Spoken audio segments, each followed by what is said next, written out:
यदि तपाईले आफ्नो मोबाइल बैंकिङ एप्लिकेसनको लगइन पासवर्ड बिर्सिनु भयो भनेदेखि पासवर्ड रिसेट गर्नुपर्ने हुन्छ।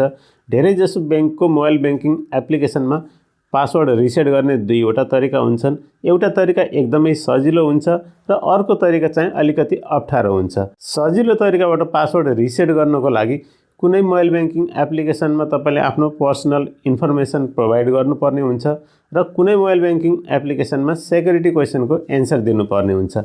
सिक्युरिटी क्वेशनको एन्सर दिनका लागि तपाईले आफ्नो मोबाइल बैंकिङ एप्लिकेसनमा पहिले नै सिक्युरिटी क्वेशन र एन्सर सेट गरेर राखेको हुनुपर्छ। आजको यस भिडियोमा मोबाइल बैंकिङ एप्लिकेसनमा सिक्युरिटी क्वेशन र एन्सर कसरी सेट गर्ने त्यसैको विषयमा जानकारी दिनेछु। भिडियोलाई लाइक गरिदिनु होला। यदि यस च्यानललाई सब्स्क्राइब गर्नुभएको छैन भनेदेखि च्यानललाई सब्स्क्राइब गरिदिनु होला। त्यसपछि भिडियो सुरु गरौँ। त्यसका लागि आफ्नो मोबाइल बैंकिङ एप्लिकेसनलाई ओपन गर्नु होला। एप्लिकेसनमा लगइन गर्नु होला। प्रोफाइलको आइकनमा टच गर्नु होला।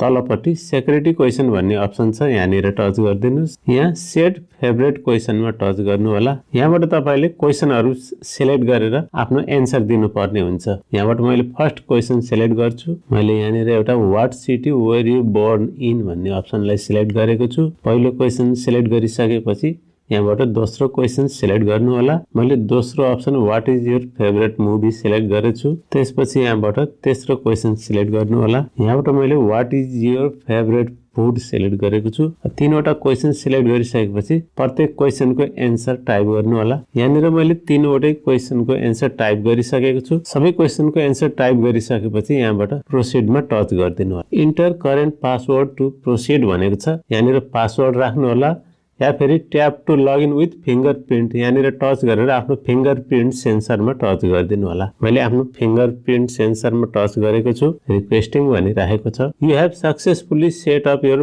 फेभरेट सिक्युरिटी एन्सर भनेको छ। यहाँनिर डनमा टच गरिदिनुस्। यति गरिसकेपछि हाम्रो मोबाइल बैंकिङ एप्लिकेसनमा सिक्युरिटी क्वेशन सेट भइसकेको छ। अर्को पटक यदि हामीले आफ्नो मोबाइल बैंकिङ एप्लिकेसनको पासवर्ड बिर्स्यौं, पासवर्ड रिसेट गर्नु पर्यो भनेदेखि हामीलाई यो सिक्युरिटी क्वेशन सोधिनेछ र यसको सही एन्सर दिएपछि हामीले आफ्नो मोबाइल बैंकिङ एप्लिकेसनको पासवर्ड सजिलैसँग रिसेट गर्न सक्नेछ। यस्तै गरी तपाईले पनि आफ्नो मोबाइल बैंकिङ एप्लिकेसनमा सिक्युरिटी क्वेशन र एन्सर सेट गर्न सक्नुहुन्छ।